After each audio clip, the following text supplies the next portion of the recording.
အားလုံးပဲမင်္ဂလာပါရှင်။နေရောင်နှွေး Audio Channel ကနေကြိုဆိုပါရစေ။ဒီနေ့မှာတော့ဒေါက်တာမြတ်တန့်ရေးသားထားတဲ့လင်ကောင်းမရသောမိန်းမများအကြောင်းဆိုတဲ့စာအုပ်ထဲကပင်ကီလေးရဲ့မမေဆိုတဲ့ဝတ္ထုတိုလေးကိုဖတ်ပြပေးချင်ပါတယ်ရှင်။ပင်ကီလေးရဲ့မမေခိုးနားရမှာလာရောက်နေထိုင်ပြီးခလေးမွေးဖွားတဲ့ညီမငယ်တွေကိုမိဘရင်းကတကောင်စီးနဲ့မှတ်ပုံတင်ကင်ပြီးလာရောက်အကူအညီတောင်းအနှံရတာပါ။မိရင်ဖရင်ဒါမှမဟုတ်သွေးသားရင်းချာကတာဝန်ယူအနှံပြီးမှကျမတို့လက်ခံဆောက်ရှောက်ပေးတာပါမိဘမသိပဲမိသားစုမရှိဘူးပြောပြီးဘိုက်ကလေးပြကျမကိုခလေးမွေးပေးပါလို့ပြောပြီးခိုးနားရကိုတက်လာလို့မရပါဘူးမိသားစုဝင်မရှိမသိရင်တော့အလုပ်ရှင်ဒါမှမဟုတ်ရှမ်းမီရက်ဖဒါမှမဟုတ်အသင်းဖွဲ့တစ်ခုခုကလာရောက်အနှံပေးရပါတယ်ကျမတို့ဖွဲ့ရဲ့ဖျားယောင်းသွေးဆောင်မှုမပါပဲကိုဘာသာလာရောက်အကူအညီတောင်းတာဖြစ်ကြောင်းမိသားစုဝင်တို့ကတာဝန်ခံလက်မှတ်ထိုးခဲ့ရပါတယ်ညီမလေးတွေမိဖွားနေချိန်မှာလည်းမိသားစုဝင်တွေကနှစ်ပတ်ခန့်လာရောက်အတူနေထိုင်ပြီးပြုစုခွင့်ရှိပါတယ်။မွေးလာပြီးကလေးကိုမြင်ပြီးတန်ရောစင်ရှိစေချင်တာကတကြောင်မိနေတဲ့တွေကိုအထီးကျန်မဆန်စေချင်တာကတကြောင်ပါ။ခုနားရရဲ့တက်တန်းလေးအတွင်းမှာကျမတို့မိခင်မောင်များစွာနဲ့ရင်းနှီးခဲ့တယ်လို့မိခင်တွေရဲ့မျက်ရည်စက်တွေကိုလည်းတုပ်ပေးနိုင်ခဲ့တယ်ဆိုရင်လည်းမမှားပါဘူး။တခါတရံမှာဒီကောင်မလေးတွေထက်ကြေကွဲခံစားရသူကဒီကောင်မလေးရဲ့မိခင်တွေဖြစ်တတ်ပါတယ်။မမရရှိအောင်မိခင်မြတ်တာစိတ်ကြီးမားတဲ့မိခင်နှစ်ယောက်ကြောင့်ပြောပြချင်ပါတယ်။အဲ့ဒီမိခင်တွေကကာယကံရှင်ကိုအဲ့ဒီမိန်းကလေးကကာယကံရှင်ကိုဝင်ဆောင်မိန်းကလေးမဟုတ်ပါဘူး။ကိုဝင်ဆောင်မိန်းကလေးရဲ့အမေဘိုက်ထဲကကလေးရဲ့အဖွားနဲ့ကလေးကိုမွေးစားသွားတဲ့မွေးစားမိပါပဲ။ကိုဝင်ရှိခဲ့တဲ့ညီမလေးနာမည်ကနန္ဒာလှိုင်းနဲ့သူမရဲ့အမေကျမကိုဖုံးဆက်သွယ်လာတဲ့တညကို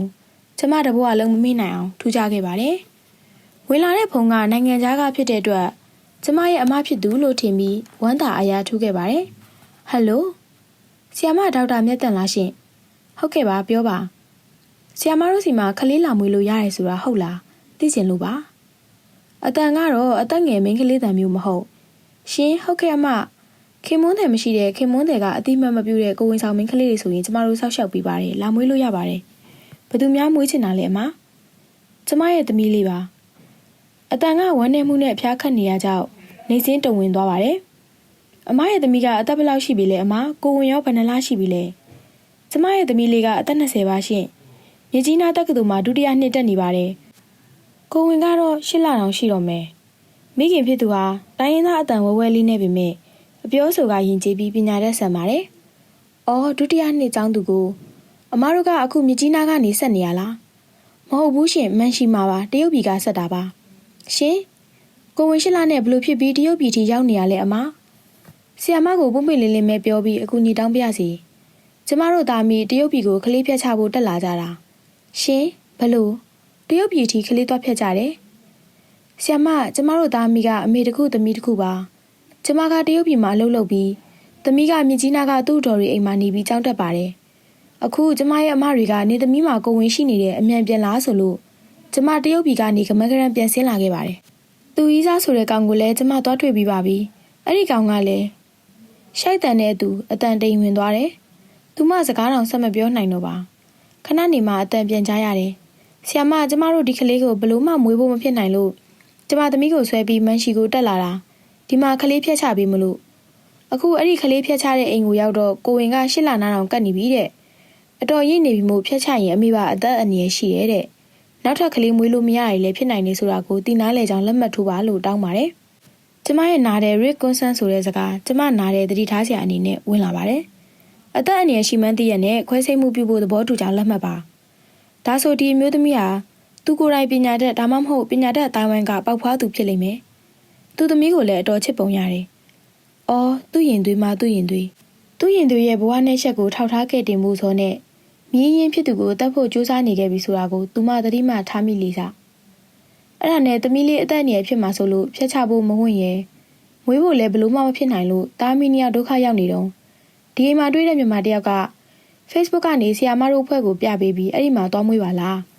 မွေးပြီးကလေးမလို့ချင်ရင်လည်းထားခဲ့လို့ရတယ်ပြောလို့ကျမခုဆက်သွယ်ကြည့်တာပါကျမသမီးလေးကိုကူညီပြီးမွေးပေးပါနော်ဆီယာမကျမတစ်သက်လုံးကျေးဇူးမမေ့ပါဘူးမွေးတဲ့စရိတ်အားလုံးကိုလည်းကျမအကုန်ခံပါမယ်ကျမရင်ထဲအမလေးဟူတောင်တာမိပါသည်တရုတ်ပြည်ဘက်ကအိမ်ကိုရောက်နေရဆိုပဲကျမတို့လက်မခံရင်သူတို့အသက်နဲ့ရင်ပြီးဒီကလေးကိုဖျက်ချကြရင်ဘယ်လိုလုပ်မလဲ အရင်ကခုနာရကိုဆက်သွယ်ကြတဲ့ဖုန်းတွေကနေကလေးမွေးပြီးထားခဲ့လို့ရလားဟုမေးလျင်ကျမဆက်ဆက်ခါပြီးရန်တွေ့လူနေပါဖြစ်တတ်သည်ဒါကကလေးတိုးတိုးတိတ်တိတ်လာမွေးပြီးဆွန့်ပစ်တဲ့နေရာမဟုတ်ပါဘူးကလေးတယောက်ကိုသူ့မိသားစုအတိုက်မြုံနဲ့ပြန်ရအောင်ပြန်တမ်းမှုအပြန်တင်တဲ့နေရာလို့ပြီးတော့ဒီမှာကလေးလာမွေးဖို့ဆိုရင်ဘလို့စာရွက်စာတမ်းတွေယူခဲ့ရမယ်ဝန်ခံချက်တွေထိုးရမယ်အဆောင်မှာနေစဉ်ဘလို့နေရမယ်စသဖြင့်စီကံချက်တွေတလေကြီးဖက်ပြပြီးမှလက်ခံပြီးမဲ့ဒီတရုတ်ပြည်ရောက်ကလေးတယောက်ကိုကြတော့လုံးဝမကြီးကျယ်နိုင်တော့မြ мян တွတ်ပင်ရတယ်မှမြ мян သာခေါ်ပြီးဆင်းလာခဲ့တော့ကျမအဆအဆရရတာဝန်ယူနိုင်ပါတယ်ငွေရေးကြေးလဲစိတ်မပူပါနဲ့အမြန်ဆုံးသာရအောင်လာခဲ့ပါနော်ဟုကိုဘက်ကတော့ပြန်ချော့ခေါ်ရတဲ့အဖြစ်နောက်3ရက်ခန့်အကြာမှာသူတို့သားမိခု900ကိုရောက်လာတယ်ကောင်မလေးရဲ့ရုပ်ရည်ကလည်းရုပ်ရှင်မင်းသမီးနနာလိုင်းနဲ့နေလားငါလားပင်ချောပါတယ်ဖြူဖြူတောက်တောက်မျက်ခုံးမျက်လုံးလှလှလေးကိုကြည့်ပြီးရုပ်ရှင်မင်းသမီးနနာလိုင်းနဲ့အောင်တူတယ်နော်လို့ကျမကပြောတော့အမေကကောင်မလေးကောင်းကစပင်လေးတွေကိုတက်ပေးပြီးပြုံးပြုံးလေးနဲ့သူ့မွေပြီးတော့လူတိုင်းကအဲ့ဒါလိုပြောကြလို့လေးဆရာမဒါကြောင့်အဲ့ဒီနာမည်ပဲပေးလိုက်တာကောင်မလေးရဲ့အမေကလည်းဖြူဖြူတက်တက်မှာပဲရုပ်ရည်သားမကအနေထိုင်ပြောဆိုကပါရင်ကျေးတိမ်မွေပြီးသားမီးနှစ်ယောက်လုံးအစင်တန်းမြင့်မြင့်တွေကဆိုတာသိတာစီတယ်အဆောင်မှာနေထိုင်စဉ်လိုက်နိုင်ရမယ့်စီကံများကိုနနာလိုင်ကခေါင်းကလေးငုပ်ပြီးလက်မှတ်ထိုးတော့မျက်တောင်နဲ့မျက်ခုံးတိတ်တိတ်ထူထူလေးကိုငေးကြည့်ရင်ကျမအမှတ်မထင်ညည်းမိပါတယ်ဘလူကောင်ကများခြံခဲ့ပါလိမ့်နော်ဒီလောက်လှလှပပရင်ကြည်ကြည်လေးကိုလို့ညည်းမိတော့သူ့မိကမျက်ရည်ကျတယ်အားလုံးကျမအပြစ်တွေပါဆရာမရဲ့ကျမသာသူ့ကိုအနီးကပ်ဆောက်ရှောက်ပေးနိုင်ရင်သူ့ဘဝဒီလိုဖြစ်မျိုးကြုံရမှာမဟုတ်ဘူးကျမကြောင့်ဖြစ်ရတာမို့ကျမကိုကျမပဲအပြစ်တင်နေပါတော့တယ်အဲ့ဒါလိုတော့ဘယ်ဟုတ်ပါမလဲအမကန်ကန်ရဲ့အကျိုးတွေကလည်းရှောင်လွှဲလို့မှမရနိုင်တာကိုနောက်2ရက်ခန့်ကြာမှကျမခြံထဲဖုံးပြောနေတော့သူ့အမေကျမနောက်မှာရက်ဆောင်နေခဲ့သည်ကျမဖုံးပြောလို့ပြီးသွားကမှဆရာမမနေ့ပြန်ကျမပြန်တော့မှမို့လို့လက်နှုတ်ဆက်တာပါကျမသမီးလေးကိုယုံကြည်ကြည်နဲ့အပ်ခဲ့ပါတယ်တတိချာချာဆောက်ရှောက်ပေးပါနော်ဘာပဲလိုအပ်ကျမစီဖုံးဆက်ပြောလို့ရပါတယ်ဆရာမအရန်ကိုကျေးဇူးတင်ပါတယ်စကားပြောရင်းအတန်တိမ်ဝင်ပြီးမျက်ရည်တွေလိမ့်ဆင်းကျလာပြန်သည်စိတ်ချပြီးပြန်မှဒီမှာကကျမဆောက်ရှောက်တယ်ဆိုတာထက်သူတို့မိန်းကလေးချင်းချင်းကိုချင်းစာစိမ့်နဲ့တယောက်ကိုတယောက်ဖေးမကြတယောက်စီတယောက်တင်ယူကြတာပါစိတ်မပူပါနဲ့အမသမီးမွေးကန်ကြီးရဲ့ကျမဖုံးဆက်ခေါ်ပါမယ်အဲ့ဒီခါမှပြန်လာခဲ့ပါနော်သူမကလက်အုပ်ချပြီးကျေးဇူးတင်လိုက်တာဆရာမရဲ့တကယ်ပြောတာဆရာမသာကျမထက်တရက်တမနဲ့ကြီးတယ်ဆိုထိုင်ကြတော့ချင်ပါရဲ့ဆရာမတို့ဟာမသိခင်ကတည်းကနက်ပြီမှာဘုံပိတ်မှန်ပေါ်နေကြတဲ့သူတော်ကောင်းတွေပါပဲဟာအဲ့ဒီလောက်ကြီးမဟုတ်ပါဘူးအမထင်လို့ပါသမ ्या ပူကိုဝိုင်းကူငိမ့်ပြီးရုံပါအားလုံးကိုအလူရှင်တွေကဖန်တီးပေးထားတာပါကျမနဲ့စကားပြောရင်သူမမျက်ရည်ဝဲလာပြန်ပါတယ်အားနာမှုတွေအားငယ်မှုတွေနဲ့ပြည့်နေတဲ့သူမမျက်နှာကိုကြည့်ရင်အမကျမကိုအခုလိုမျက်နှာအောက်ချကျေးဇူးတင်နေမယ့်အစားတခါလောက်သမီးရဲ့ကောင်လေးစီသွားပြီးတာဝန်ယူပေးဖို့တောင်းပန်ကြည့်ပါလားအမတို့သားမီးရဲ့အနေထိုင်ပြောဆိုကိုကြည့်ရတာနဲ့အမတို့ရဲ့အဆင့်တန်းကိုမှန်းမိပါတယ်ပြီးတော့သမီးလိုရုပ်ရည်နဲ့မိန်းကလေးကိုဘလို့ယောက်ျားမျိုးကမယူချင်မဲနေမှာလဲကျမအကြံတစ်ခုပေးပြရစီဒီကောင်လေးတီဘလို့စာရိတ္တအဆင့်တန်းရှိပါစေအောင်အမလိုက်ရှာပြီးပေးစားလိုက်ရင်ဒီကလေးအတွက်အဖေဆိုတာတော့ပြလို့ရပြီနောက်ပိုင်းကျတော့သူ့ဘာသာမကောင်းလို့မပေါင်းကြဘူးဆိုရင်လည်းတမျိုးစဉ်းစားကြတာပေါ့ညီမအတိုင်းဝိုင်းမှာလင်မရှိပဲကလေးမွေးတာကိုအခုချိန်ဒီလက်မခံကြပါနဲ့တခုလက်နဲ့မုတ်ဆိုးမကိုကြလက်ခံနိုင်ကြတာပဲလေလောလောဆယ်ကလေးဖေနာမည်ခံနိုင်ရင်ရပြီကျမကစိတ်အားထက်သန်စွာပြောပေမဲ့သူမတနေရာကိုငေးရင်သွားခဲ့ပြီးကောဆရာမသွားပြီးမျက်နှာအောက်ချတောင်းပန်ခဲ့ပြီးဆရာမကိုကျမတို့သားမိကြောင်နည်းနည်းပြောပြမယ်သမီးလေး3နှစ်ကလေးကသမီးဖေကဆုံးတာသူ့ဖေရဲ့တရုတ်ပြည်ကအလုပ်ကိုကျမပဲဆက်လုပ်ရမှာမို့သမီးကိုသူကြီးတော်အိမ်မှာအပ်ပြီးကျမကအလုပ်တွေကြီးပဲဖိလုပ်နေခဲ့တာကိုသမီးလေးကိုသူများထက်တာအောင်လဲထားချင်သေးရဲ့လေသမီးလေးကလည်းလိမ္မာရှာပါတယ်အနေထိုင်လဲရိုးသားအေးစေတယ်လေ10တန်းကိုဂုံလူ2ခုနဲ့နှစ်ချင်းမောက်အောင်တော့ကျမမှာဆွေမျိုးတွေကြားဂုံယူလိုက်ရတာအဲ့လိုနဲ့တက္ကသိုလ်ရောက်ရောကလေးကရှက်တဲ့ကြောက်တဲ့တော့သူများကိုအားကိုးတတ်တာလဲပါမှာပေါ့ပထမနှစ်မှာတင်ရီးစားရပါလေရောကောင်လေးကမြို့ကထောင်ပိုင်ကြီးရဲ့သားတဲ့တတိယနှစ်ကတဲ့နန္ဒာကသူ့ကိုယ်ဝင်ရှိသွားတာကိုအဲ့ကောင်လေးကိုတော့မပြောပြဘူးလားတီးကျင်စိမ့်နဲ့ကျမစကားဖြတ်မိတယ်နေမလားဆရာမရဲ့ပြောခဲ့တာပေါ့ကောင်လေးကသူကလည်းမိဘရဲ့အထောက်ပံ့နဲ့ကြောင်းတက်နေတာမို့မိမယူဖို့မဖြစ်နိုင်သေးဘူးဆိုပြီးကလေးကိုဖျက်ချခိုင်းနေတဲ့သမီးလေးကမလုပ်ရဲဘူးဆိုပြီးဒုတိယနှစ်တက်ဆမှာပဲကြောင်းလဲမတက်ရဲတော့ဘဲနဲ့အခန်းအောင်ပြီးငိုကြီးငိုနေတော့တာကျမရဲ့အမကတိပြီးနင်းသမီးကိုဝင်ရနေပြီးအမြန်ပြန်လာတော့လို့လှမ်းမာလို့ကျမကောင်းကိုမိုးချိုးပစ်ချလိုက်တယ်လို့ပါပဲဆရာမရဲ့ စကားပြောနေရင်းနဲ့မောတလူနဲ့ခဏနာပြီးဆက်ပြောသည်ကျမတရုတ်ပြည်ကနေကမန်းကရန်ဆင်းပြီးကောင်လေးကိုကျောင်းမှာရှာတယ်ကျောင်းမတက်တော့ဘူးသမီးကိုတာဝန်ယူရမှာဆိုလို့ကျောင်းတော်တစ်နှစ်အောက်လိုက်တာနေမယ်အဲ့ဒါနဲ့သမီးလက်ကိုဆွဲပြီးအဲ့ဒီကောင်လေးနေတဲ့မြို့ကိုလိုက်သွားတယ်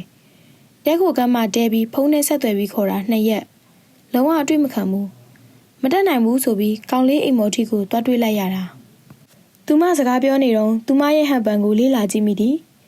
ချုပ်ထိန်နိုင်တဲ့စီမံမှုကောင်းတဲ့မိမတယောက်ရဲ့ဟန်ပန်မျိုးရှိုက်ကြီးတငင်ငုံငုံပြောပြောကြီးမဟုတ်လေချောင်းတွေကတက်လာတဲ့နာကျင်မှုကိုထိန်းချုပ်နေတဲ့ပုံမခံကျင်စိတ်တွေဝမ်းနေပြီးနာကျင်နေတဲ့စိတ်တွေနဲ့ပြည့်နေတဲ့မျက်နှာကလိမ်မပြောဘူးဆိုတာသက်သေခံနေသည်ကောင်လေးကသူ့အဖေသူ့မေရှိမှတင်သူနဲ့ရတဲ့ကိုဝင်မဟုတ်ဘူးတဲ့သမီးကရှက်စိတ်နဲ့ပောက်ကွဲပြီးနင်ကလွယ်ရင်ငါဘယ်သူနဲ့မှမပတ်သက်ဘူးဆိုတာတကြောင်လုံးသက်သေရှိတယ် DNA စစ်ကြည့်လို့လည်းရတယ်ဆိုတာတော့ကောင်လေးကနင်းမသာဘယ်သူနဲ့ရတဲ့ကိုဝင်ဖြစ်ဖြစ်ငါသိတာငါနဲ့ရတဲ့ကိုဝင်မဟုတ်ဘူးဆိုတာပဲတဲ့အဲ့ဒီစကားတစ်ခုနဲ့ကိုဖျက်ချလိုက်တာအော်ကောင်လေးမိဘတွေဆိုတာကလည်းထိုင်မဲနားထောင်နေတယ်သမီးချင်းကိုချင်းမဆာတာလားအရင်ကပဲဒါမျိုးတွေးကြုံရှိခဲ့လို့ထုံပေးနေရလားမသိဘူးဘာတစ်ခုမှဝင်မပြောဘူးဝင်မမေးဘူးကျမဘာမှပြန်မပြောနိုင်တော့ဘယ်တက်နိုင်မလဲကျမလေးသူ့သားရှေ့ဒူးထောက်ထိုင်ချပြီးတော့ငါသမီးလေးရဲ့ရိုးသားမှုကိုငါအသက်နဲ့တောင်အာမခံပါတယ်ငါသမီးလေးကိုလက်ထပ်ပေးပါမင်္ဂလာပွဲလဲငါဘက်ကပဲစီစဉ်ပါမယ်မင်္ဂလာဆောင်မှာတနားရီလောက်ပဲမတ်တက်လဲရက်ပေးပါနောက်ပိုင်းမှာနေငါသမီးကိုမပေါင်းချင်လဲရပါတယ်လို့ကိုဒူးထောက်ပြီးတောင်းပန်ခဲ့ပါတယ်လုံးဝတောင်းပန်လို့လည်းမရခဲ့ဘူးပြောရင်မောလာပုံနဲ့ခဏနားနေခဲ့ပြီးမှနောက်ဆုံးတော့ကျမတို့သားမိကလေးဖျက်ချဖို့တရုတ်ပြည်တက်ခဲ့ရတာအဘောရှင်နဲ့အိမ်ကိုရောက်မှကလေးကလာရင်နေလို့ဖျက်ချဖို့လည်းမသိဘူးတဲ့သမီးကတော့တည်ချင်းတည်သွားပါစေအဲ့ဒီလူယုံမာရဲ့ကလေးကိုမမွေးဘူးပြောတယ်အဲ့ဒီအိမ်ကိုရောက်နေတဲ့မိန်းမတစ်ယောက်ကပြပြီးလို့ Facebook ပေါ်ကဆီယာမရဲ့ဖုန်းနံပါတ်ကိုရပြီးဒီကိုရောက်လာခဲ့တာဒီကလေးနဲ့ကန်ကြီးလိုက်တာတေရင်းကနေပြန်ထွက်ပြီးခိုနားရကိုရောက်လာခဲ့ရတယ်သူရမ်းကန်ကောင်းပါတယ်ဒါပေမဲ့ဆီယာမကျမတို့သားမီးသူ့ကိုလုံးဝမွေးလို့မရဘူးသူ့ကိုဆက်ပြီးကူညီပေးပါဦးနော်ခါတိုင်းကလေးကိုအိမ်ပြန်မခေါ်နိုင်ဘူးဆိုတဲ့မိခင်တွေကိုအခြေတင်ဆွေးနွေးတွန်းအားပေးပေမဲ့သူတို့ကတော့ဒီကလေးကိုဖျက်ချဖို့တနည်းတက်ပစ်ဖို့အဘောရှင်နဲ့အိမ်ထိရောက်ခဲ့ပြီးပြီမို့လူသေးလို့တတ်မှတ်ခဲ့ပြီးပြီလို့ယူဆပါတယ်ဖြစ်သမျှအကြောင်းကိုကိုယ့်ဘက်ကပဲအကောင်းဆုံးဖြစ်အောင်ကူညီပေးုံသာမှုအလိုက်သိမယ်အမကလေးမွေးလာဖို့လည်းအချိန်2လလောက်လိုနေသေးတာပဲ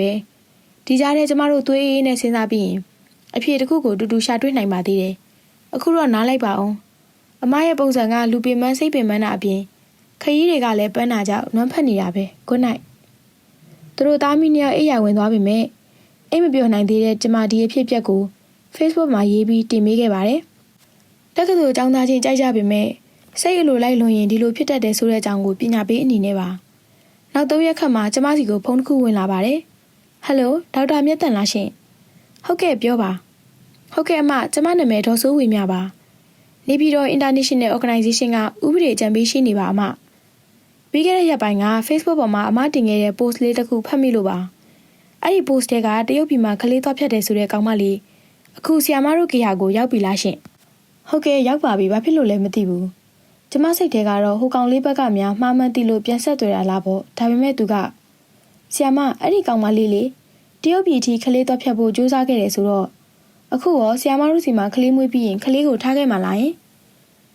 ်အခုထိတော့မွေးပြီးထားခဲ့မယ်လို့တော့ပြောနေတာပဲဒါပေမဲ့မွေးပြီးလို့ကလေးမျက်နှာမြင်ပြီးရင်တော့တမျိုးပြောင်းလဲသွားနိုင်တာပဲညီမနဲ့ဘလို့များပတ်သက်နေလို့လည်းမသိဘူးဟုတ်ကဲ့မတကယ်လို့သာသူတို့သားမိကဒီကလေးကိုဆက်မမွေးဘူးဆွန့်ပစ်ခဲ့မယ်ဆိုရင်ဒီကလေးကိုကျမမွေးစားချင်လို့ပါအမရေးလိုက်တဲ့ post ကိုဖတ်ပြီးတဲ့နေ့ကတည်းကဘိုက်တဲကကလေးလေးကိုတနာတဲ့စိတ်နဲ့ကျမအိတ်လို့လည်းမပြောဘူးစားလို့လည်းမရဘူးအမဒီကလေးကိုသူတို့မိသားစုမယူသွားဘူးဆိုရင်ကျမအမွေစားမွေခံမွေးစားချင်ပါတယ်အမလီဒီကလေးရဲ့ကန်ဆာတာကလည်းအံ့ဩစရာကောင်းလိုက်တာတေရင်းနဲ့ကြာနေပြီးမှလှေကားချပေးတဲ့သူဆွဲတင်ပြီးအသက်ဆက်ပေးတဲ့ပြင်ဟောအခုလိုဘိုက်ထဲကနေတော့အပြည့်မရောက်သေးဘူးအမွေစားမွေခံမွေးစားပြရစီဆိုတဲ့မိဘဖြစ်သူကလည်းအစင်သင့်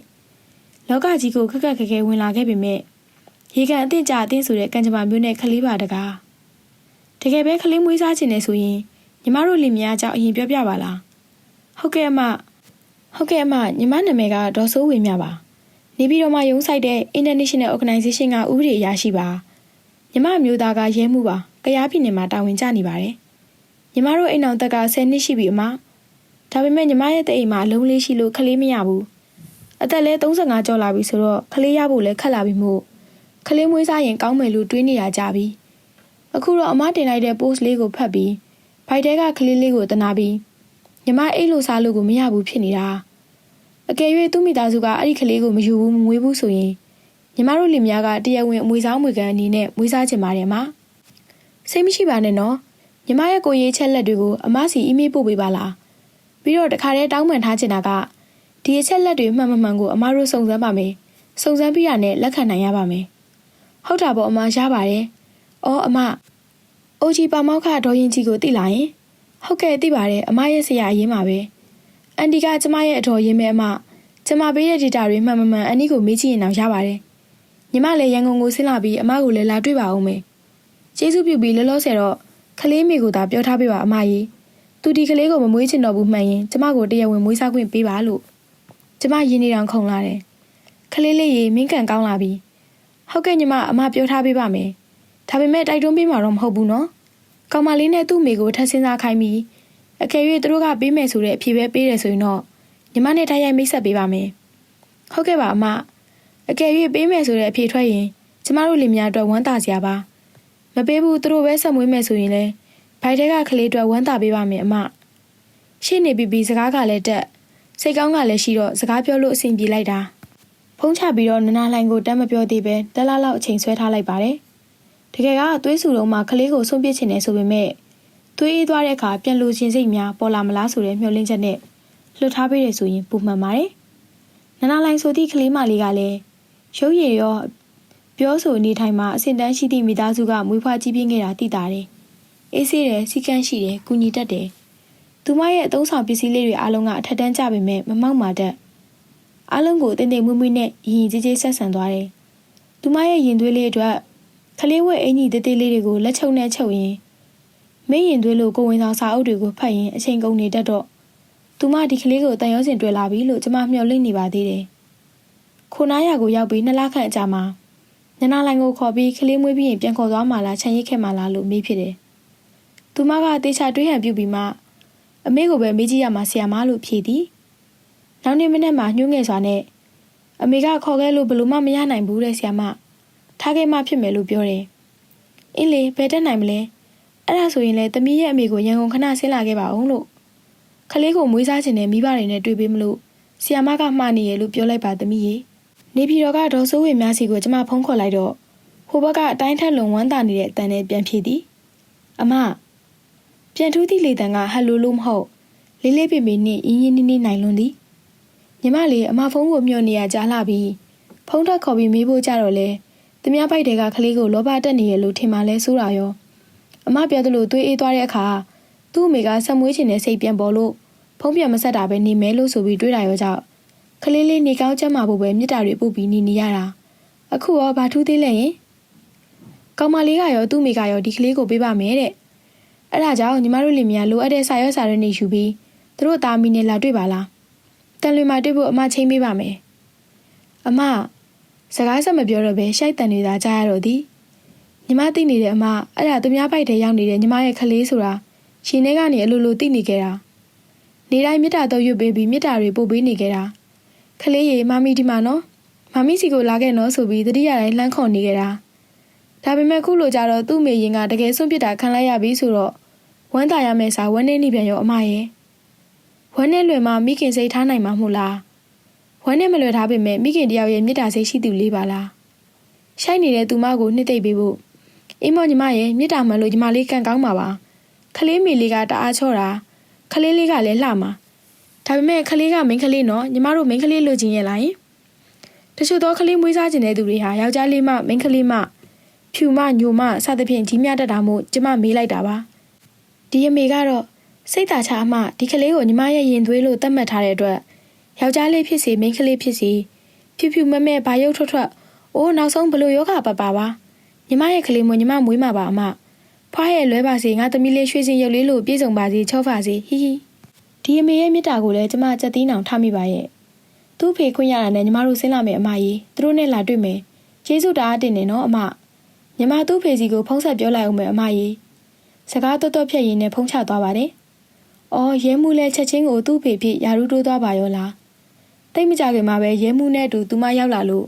နနာလိုင်တို့သားအမိနဲ့တွေ့ဖို့စားတောက်ဆိုင်တစ်စိမ်မှာတွေ့ဆုံကြပါတယ်ခုနားရမှာဆုံကြရင်တခြားမပိုက်တွေလည်းအဲ့လိုအရာရှိတွေကသာမွေးစားမယ်ဆိုရင်ငါတို့လည်းငါတို့ကလေးတွေကိုထားပစ်ခဲ့ရင်ကောင်းမယ်လို့တွေးကုန်ကြမှာဆိုလို့ဆိုင်မှာတွေ့ကြတာပါလေးတော့စပွဲတစ်ဖက်မှာဝမ်းသာပြီးတုံလှုပ်နေတဲ့ဒေါ်စိုးဝေများတို့လင်မယားတစ်ဖက်မှာဝမ်းနဲ့အားငယ်မှုတွေနဲ့ဘာလို့ရမှန်းမသိဖြစ်နေတဲ့နနာလိုင်တို့သားမိကြကစပွဲထိပ်မှာကျမနေရခတ်လာပါတယ်နနာလိုင်ကတော့သူ့ပုံစံတိုင်းမလုံနဲ့ဘာစကားတစ်ခုမှမပြောသူမရဲ့မိခင်ကတော့ဟိုလင်မယားနဲ့မျက်နှာချင်းဆိုင်ထိုင်ပေးရနဲ့သူမကိုသူမခွင့်မလွတ်နိုင်တဲ့ဝမ်းနဲ့မှုမျိုးဖြစ်လိမ့်မယ်ရှိုက်လဲမရှိုက်ပခုံးတွေရင်ဘက်တွေလည်းမတုံခါပဲမျက်ရည်တွေကြီးတာတွင်ကျလာနေပါတယ်ကျမလည်းတခုခုတော့စကားချပြောမှဖြစ်မယ်လို့တွေးမိတာကြောင့်ဒေါ်စိုးဝေမြရဲ့လက်ထက်ကကိုရေးကိုရာဖိုင်ကိုလှမ်းယူပြီးစစ်ဆေးသလိုလှန်လောကြည့်ပြီးအမတို့သူတို့လင်မယားရဲ့ကိုရေးချက်လက်တွေကျဉ်းနှံ့မှုရှိရလားတစ်ချက်စစ်ကြည့်ပါဦးရဲမှုဆိုသူကတော့အနေထိုင်အေးဆေးတီကြည့်ပြီးစကားနှဲပုံရပါတယ်ဒေါ်စိုးဝေမြကတော့နနာလိုင်ကိုကြည့်ပြီးငေးသလိုလေးနဲ့လှလိုက်တာညီမလေးရဲ့ဘလို့ဖြစ်ဆိုးတွေနဲ့ကြုံခဲ့ရတာလဲဘာကြောင့်မဲပြိုလဲငါနောက်တစ်ခါထပ်မမားဘူးဆိုတဲ့အတွေးနဲ့ကြိုးစားပြီးထားရနော်သူမရဲ့ပုံစံကဆက်စုလိုသည့်စိတ်နဲ့မေးတာမျိုးမဟုတ်ပဲညီမလေးတယောက်ဆိုးနေတာကိုညီးတွားပြီးအားပေးနေတဲ့ပုံစံလေးပါဒါပေမဲ့နနာလိုင်ရဲ့အမိကတော့ဘားဘော်ကမျက်ရည်တွေကိုတုပ်ရင်အားလုံးကျမအပြစ်တွေပါပဲကျမကိုပဲအပြစ်တင်ပါကျမမဆောက်ရှောက်နိုင်လို့ကျမမကာကွယ်နိုင်ခဲ့လို့ကျမသမီးလေးတွေမကကျမရဲ့မြီးလေးပါဒီလိုဖြစ်မျိုးတွေကြုံရတာတကယ်အပြစ်ရှိပြီးတကယ်အဖြစ်မရှိတဲ့မိခင်ကကျမပါဒါပေမဲ့ညီမရဲ့ခလေးလေးကိုတော့တည်တည်ချာချာဆောက်ရှောက်ပေးပါလို့အပ်ပါတယ်သူမဘသူမျက်နှာကိုမှမကြည့်ပဲစပွဲခုံကိုပဲစိုက်ကြည့်ကမျက်ရည်တွေကျပြီးအတန်တိုးတိုးလေးနဲ့ပြောခဲ့သည်တုံခါနေတဲ့မေးစေးလေးနဲ့ညင်အောင်တိမ်ပြီးစူးစားပြောနေတဲ့အောင်နှကန်းပပလေးကိုကြည့်ရင်ရင်ခွဲမတက်ခံစားနေခဲ့ရတယ်ဆိုတာဒါမျိုးကိုပြောတာထင်တယ်လို့ကျမတွေးမိပါသည်တိတ်ဆိတ်သွားရင်သူမပိုချီကွဲနေမယ်ဆိုလို့အာယုံပြောင်းအောင်နနာလိုင်ပိုက်အပ်တဲ့ကျမ်းမာရေးမှတ်တမ်းတွေကိုဒေါ်စိုးဝေများကိုပြရင်ခလေးကဘဲလာထဲမှာမွေးတော့မှာဘာညာနဲ့အတန်တုတွေကျမဖန်တီးလိုက်ရတယ်အပြန်လမ်းမှာတော့ဗိုက်ထဲထည့်ထားတဲ့ရင်သေးကိုဆွတ်လို့ရတော့မင်းနနာလိုင်ထက်ပိုချီကွဲနေပုံရတဲ့သူမမိခင်ရဲ့မျက်နှာကိုကားမောင်ရင်နောက်ကြီးမှန်ကနေအကဲခတ်ခါကျမဘလို့မှနားမလည်နိုင်တော့ဒီလောက်ထိကြေကွဲနေရင်ဒီကလေးကိုစွန့်ပစ်ဖို့ဘာလို့ကြိုးစားနေရတာလဲကျမဘာသာထက်ခါတွေးကြည့်ပေမဲ့အဖေကမရေရခဲ့တခါတည်းမှာဂုံတိတ်ခါဆိုတာမြစ်တာတရားထက်တမိုးကြီးသည်ထင်သည်နောက်ပိုင်းနနာလိုင်မိခင်ပြန်သွားပြီးတက်စခန်းသိမ်းမိထင်ခဲ့ပေမဲ့နောက်ထပ်တက်စခန်းထလာသူမှာခလေးယူနေသောမွေးစားမေဒေါ်စိုးဝေများဖြစ်သည်ကျမရဲ့ဖုန်းထဲကိုတတောင်တတင်နဲ့မက်ဆေ့တွေတစ်ခုပြီးတစ်ခုဝင်လာတတ်တယ်လို့ဖုန်းတွေလည်းတကွန်လာပါသည်တောင်ကနေအတန်မြည်လို့မက်ဆေ့ကြည့်လိုက်ရင်အမရေဘိုင်ဘာမှာပုံလေးတွေပို့ထားပါတယ်တစ်ချက်လောက်ကြည့်ပေးပါဘိုင်ဘာဖွင့်လိုက်တော့ခလေးအင်ကြီးတွေအသုံးဆောင်တွေအများကြီးတက်လာပါသည်အမရေသမီးလေးအတွက်လောအလိုက်ကိုဝဲချထားတယ်အမရေဒါလေးရောလှလားအားရနာပါတယ်အမရေဒါလေးကပိုကောင်းမယ်ထင်တယ်နော်အမဟိုနေ့ဟာထက်ဒီဟာကအသားပိုကောင်းတယ်သိလားနိုးကမီကယ်ဓာတုပစ္စည်းမပါဘူးတဲ့မိန်းကလေးမို့ပန်းရောင်လေးယူမယ်လို့မှာတော့ကမရလို့ရတဲ့အယောင်လေးပဲယူလိုက်ရတာအခုမှပန်းရောင်လေးယူမလားရပြီတဲ့စိတ်တူလို့ထက်ယူပစ်လိုက်တယ်အမကြီးသမီးလေးမွေးဖို့21ရက်တာလိုတော့တယ်ညီမရင်တွေရမ်းခုန်နေလို့ညဘက်အိတ်လို့တော့မရဘူးအမကြီးညီမရဲ့ရုံးကိုရောသူ့ဖေရုံးကိုရောစတင်ခဲ့ပြီသမီးလေးတယောက်အမွေဆောင်မွေကံမွေးစားမဲ့အကြောင်းအဲ့ဒါမှသမီးကညီမတို့ရဲ့ပေးစင်အမွေကိုဆက်ခံလို့ရမှာလေတေးချအောင်တခါတည်းလှုပ်ပေးထားတာအမဒီနေ့ညီမရုံးမှာပြောခဲ့တယ်နောက်နေ့ကျရင်တော့ငါ့ကိုတိုက်ခန်းမှာမထားနဲ့တော့ငါသမီးလမ်းလျှောက်တဲ့အရွယ်ရောက်မှမို့ခြံနဲ့ဝင်တဲ့နေရာမှာငါပေးလို့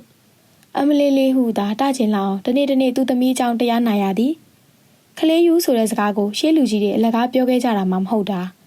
ဒီနေ့ရောင်းမကိုရန်တွေးခဲ့တယ်အမခလေးတယောက်မွေးစားတာဒီလောက်ထိရှုပ်လာတဲ့တခါရဲ့အပြက်ပြောခဲ့တယ်အမနောက်ခါခလေးမွေးစားတယ်ဆိုတဲ့စကားထွက်ကြည့်တေကန်းပြက်ပဲလို့ကဲအေးတာပဲမွေးတော့မမွေးရသေးဘူးဆွေကန်းမျိုးကန်းနေပါဖြတ်ကုန်ပြီမမီခလေးမွေးရမရောက်ခင်တပတ်ကျော်လိုသေးပေမဲ့ဒေါ်စိုးဝေများရန်ကုန်ကိုကြိုရောက်ဘိုက်ဆောင်နေခဲ့ပါတယ်မွေးရက်ကလာမှနေပြည်တော်ကရုံးမှာအရေးကြီးကိစ္စပေါ်လို့မပြတ်မဖြစ်တော့လို့ရှုပ်မဲမဲနဲ့ပြန်ရှာတယ်မပြန်ခင်လဲကျမကိုမှားကြားစရာရှိသည်မှန်သမျှအဖက်ဖက်အထန်တန်မှာပြီးပြန်သွားတော့မှကျမဟင်းကနေတက်ပြင်းချနိုင်တော့သည်နှုတ်မို့ဆိုကျမခေါင်းမူမျက်စိနောက်ယုံကနားရပါဥနေပြီလေအမနော်သမီးလေးခွဲခန်းထဲကထွက်လာတဲ့ည ညီမစီကိုဗီဒီယိုကောခေါ်လိုက်နော်အမမမေ့နဲ့နော်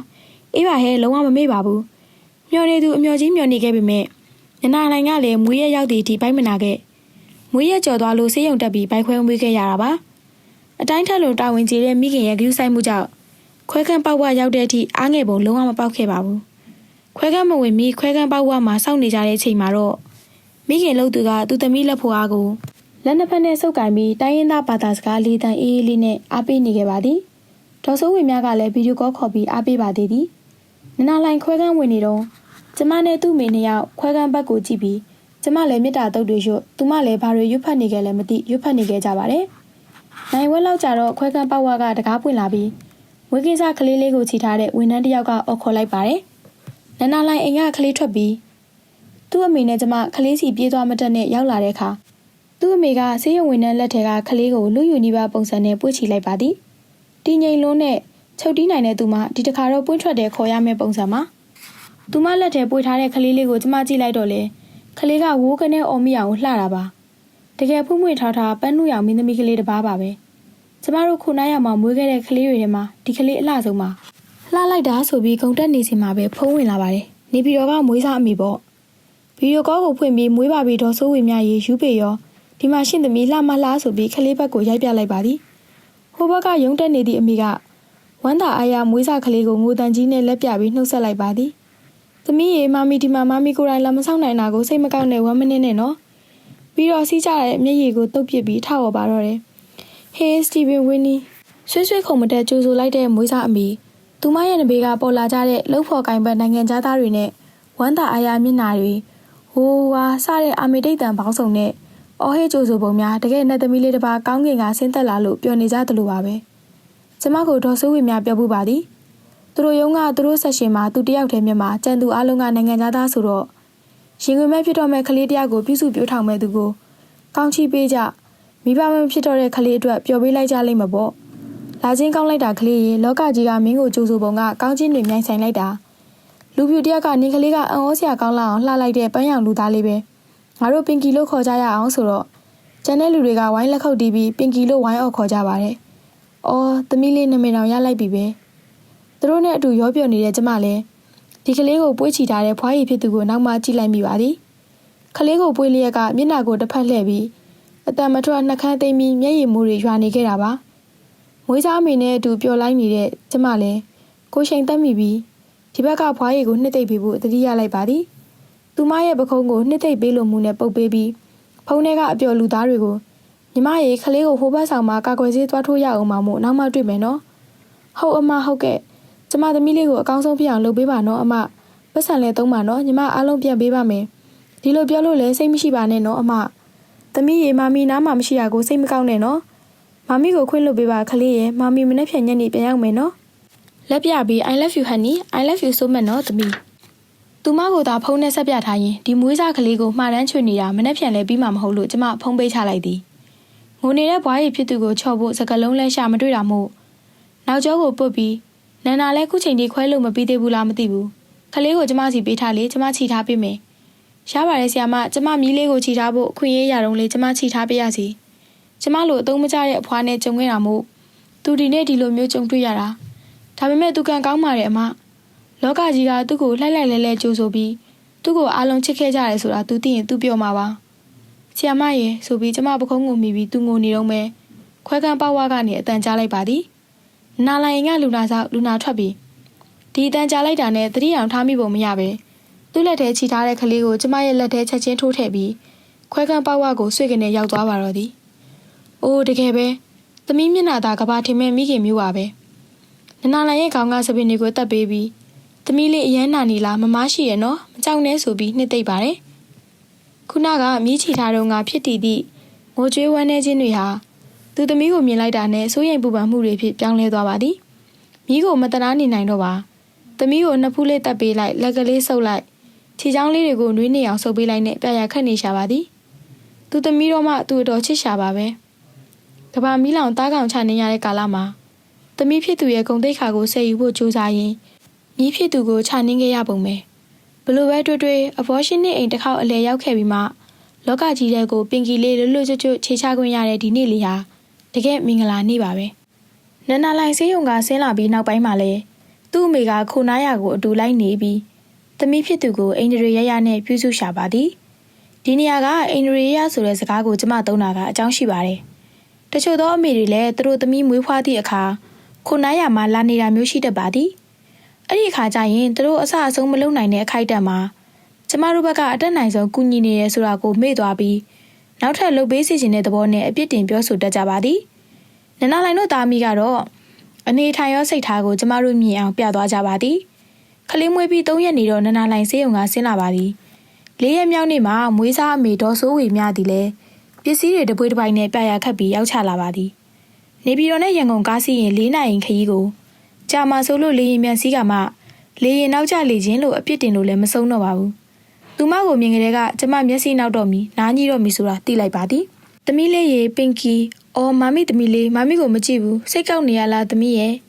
သမီးလေးမွေးတဲ့နေ့ကဖွားဖွားစုလေးဖွားဖွားစုသူမိတ်ခွန်းပြောတာသမီးရဲ့အဲ့ဒီမိတ်ခွန်းကိုမမီကရုံးကနိုင်ငံသားတွေနားလဲအောင်အချိန်နဲ့တပြေးညီဘာသာပြန်ပေးရတာလေသမီးရဲ့အရေးကြီးတဲ့အလုပ်ဆိုတော့မမီကိုယ်တိုင်လုပ်ရတာပေါ့သူများကိုလွှဲလို့ဘယ်ရမလဲစိတ်မကောက်ပါနဲ့သမီးရဲ့နော်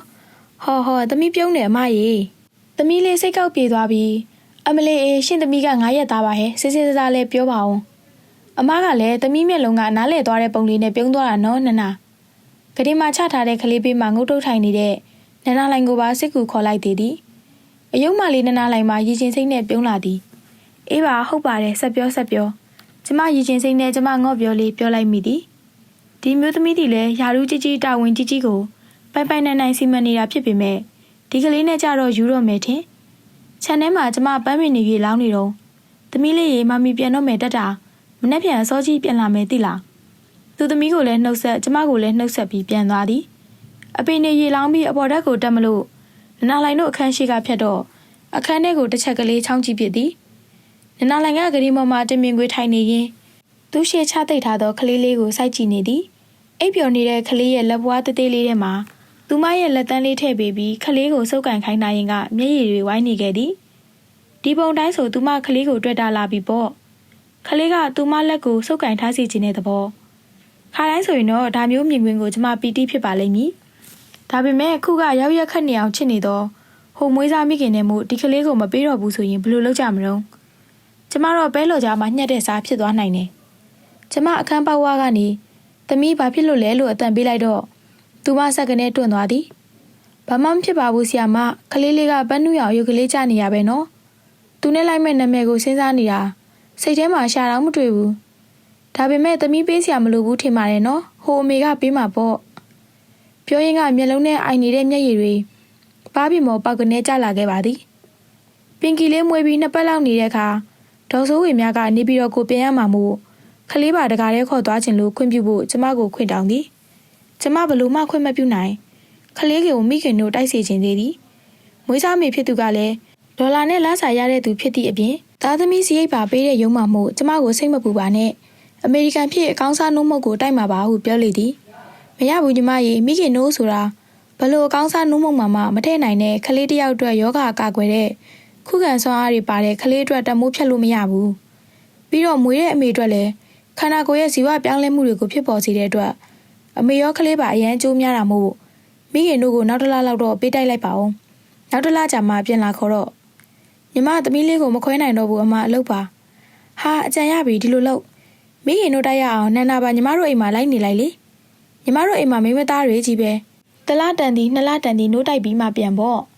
အဲ့ဒါကလည်းနန္နာမေသဘောတူမှရမှလေညီမသိတဲ့အတိုင်းဟိုကလည်းညီမလိုပဲသူသမီးကိုတက်တက်လှုပ်နေတာပဲနောက်တစ်ချက်ကအမေရင်းကညီမတို့နေတဲ့အိမ်ကိုတိနေတော့ဒီနေ့သူကလေးကိုလွမ်းလို့ပြန်လာခေါ်ရင်ဘယ်လိုလုပ်ကြမလို့ဟာအဲ့ဒါလည်းစိတ်မပူနဲ့အမညီမရုံးကိုပြောထားပြီးသားနောက်6လောက်နေရင်ငါသမီးလမ်းလျှောက်ဖို့ခြံနဲ့ဝင်တဲ့အိမ်ကိုပြောင်းပေးပါလို့အဲ့တော့ညီမတို့အိမ်ပြောင်းသွားမှာပါလောက်ပါအမရဲ့ထည့်လိုက်ပါညီမသမီးလေးကိုမထားခဲ့ချင်ဘူးသူမရဲ့ပေါင်ကိုလက်သီးစုပ်လေးနှစ်ဖက်နဲ့ထုခြေထောက်လေးဆောက်တယ်လို့မျိုးနဲ့ခလေးစစ်ဆန်မျိုးပြောလေသည်ယာရုတာဝန်ကြီးကြီးကိုထမ်းဆောင်နေပေမဲ့မာနနဲ့ဟန်ဆောင်မှုတော်တော်ကင်းတဲ့မိန်းကလေးမျိုးမှုကျမတော်အတော်ခင်လာသည်ကဲဒီလောက်တော့ဖြစ်နေရင်လဲဆီယာမဘာသာဆီယာမနန္ဒရဲ့မိကိုပြောပေါ့သူခွင့်ပြုရင်အမဘက်ကကန့်ကွက်စရာမရှိဘူးရီတော့ရီရသည်ဒေါ်စိုးဝေမြကသူ့သမီးမှသူ့သမီးဖြစ်နေတယ်လို့နန္ဒရဲ့အမိကလည်းသူ့သွေးမှသူ့သွေးမှုတယောက်တည်းထည့်ပေးဖို့စိတ်မချလို့ သူမပါလိုက်ပါပို့ချင်ကြောင်းပြောလာသည်ဒေါ်စိုးဝေမြအိမ်ကိုမိဖွား3ယောက်စလုံးလိုက်ပါသွားခဲ့ကြသည်ဒါပေမဲ့နှစ်ဖက်စလုံးကပြေးဝသူများမို့ကျမလည်းစိတ်ပူစရာမရှိခွင့်ပြုပေးခဲ့သည်နနအမေလည်းဟိုအိမ်မှာတပတ်10ရက်ခန့်နေပြီးယောက်ျားသားလည်းမရှိတဲ့အိမ်မို့စိတ်ချသွားလို့ထင်သည်တရုတ်ပြည်ကစီးပွားရေးတွေသူများနဲ့လွှဲထားရတာကြပြီးမှုပြန်တက်သွားခဲ့သည်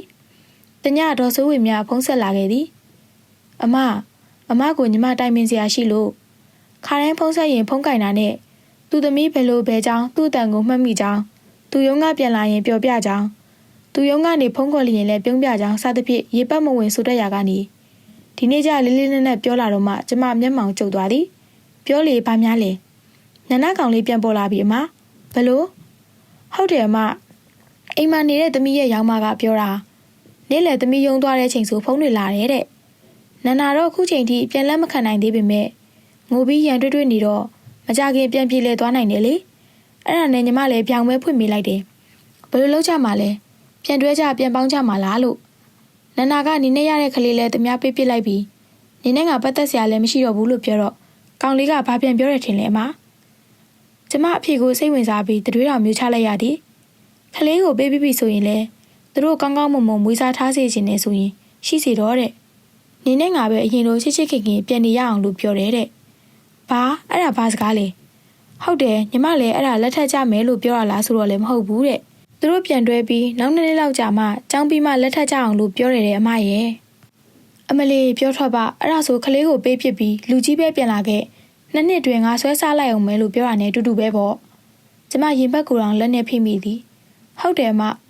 ကောင်လေးကရုပ်ရည်လေးနဲ့ကောမိဘအစင်တန်းနဲ့ပါမလိုက်အောင်စိတ်တက်ကအောက်တန်းကြတယ်ဒါပေမဲ့အမရဲ့သူမစကားကိုဆက်မပြောတော့ပဲရှိုက်တန်တဲတဲထွက်လာသည်ဒါပေမဲ့သမီးလေးသာမိဆောင်ဖဆောင်နဲ့တကယ်နေရမယ်ဆိုရင်သူတို့မိသားစုတွေအတူရှိကြမယ်ဆိုရင်ကျမစာချုပ်စာတမ်းနဲ့မွေးစားခဲ့တာမှန်ပေမဲ့သမီးလေးကိုကျမပြန်ပေးပါမယ်ရှိုက်တန်တို့ကိုဆက်ကြားနေရသည်ချစ်တက်လိုက်တာညီမရဲ့ဒါပေမဲ့ဒီကောင်လေးကစိတ်ရင်းမှမကောင်းတာတကယ်ဆိုနင်ရောခလေးရောငါတာဝန်ယူပါမယ်ပြန်ခဲ့ပါငါမားသွားပါတယ်ဆိုရင်တော့တော်သေးတယ်အခုကသူနဲ့ပြန်တွဲခိုင်းပြီးနောက်2နှစ်နေလို့တကယ်မယူရင်အရင်ချိုးပြန်ချိုးရင်ဘယ်လိုလုပ်မလို့မဖြစ်သေးပါဘူးသူ့မိကိုတိုင်ပင်အောင်ပါစိတ်ပူပြီးငိုမနေပါနဲ့ညီမရဲ့နော်သူနဲ့ဖုန်းပြောပြရနဲ့ကျမတရုတ်ပြည်ကနန္နာလှိုင်ရဲ့အမေကိုဆက်သွယ်ခဲ့ပါသည်နန္နာလှိုင်ရဲ့အမေကလည်းကျမတို့တွေးသလိုပဲတွေးမိခဲ့တာပါဆီယာမသမီးလေးကအယမ်းစိတ်ထားနူးညံ့တာမဖြစ်သင့်တာပေမဲ့ဟိုကောင်လေးထက်ခါပြောလာရင်ဒုက္ခများမှာမို့သမီးကိုတရုတ်ပြည်ကိုပဲခေါ်ထားလိုက်တော့မယ်ကျမသမီးကိုကျမနားမှာပဲထားပြီးသူစိတ်တည်ငြိမ်သွားတဲ့အထိစောက်ရှောက်ထားမယ်ဆီယာမနဲ့ပင်ကီလေးမိမိကိုကျမအသက်အပြည့်ငယ်နေလို့ထိုင်မကြော့ခဲ့ပေမဲ့ဖះရှိခိုးတိုင်းကျမဆူတောင်းပေးပါတယ်။လက်ပြည်မှာဘုံပိတ်မှန်ကြီးဆီယာမတို့အတွက်ခုတဲကပေါ်နေပါစေလို့ဆီယာမနဲ့မြီးလေးမိမိကိုကျမတစ်သက်လုံးတတိယပြီးကျေးဇူးတင်နေမှာပါလို့နှုတ်ဆက်စကားဆိုပြီး2ရက်လောက်တွင်ရောက်ချလာပြီးသူသမီးကိုတရုတ်ပြည်ပမှပြီးပြေးပါတော့သည်။အဲ့ဒီလိုနဲ့နန္နာလှိုင်ဆိုတဲ့ကလေးမလေးကလည်းသူ့မိရဲ့ဆောက်ရှောက်မှုအောက်မှာအပြိုပြန်လုပ်ရင်ပင်ကီဆိုတဲ့ကလေးချောချောလေးဟာလည်းရဲမှုကြီးသမီးဖြစ်တက်တက်လှုပ်အခြေခံရင်မြစ်တာကဘာထဲမှာပုံမှန်အတိုင်းလဲပတ်ပြီးတမမျှတနေခဲ့ပါတယ်။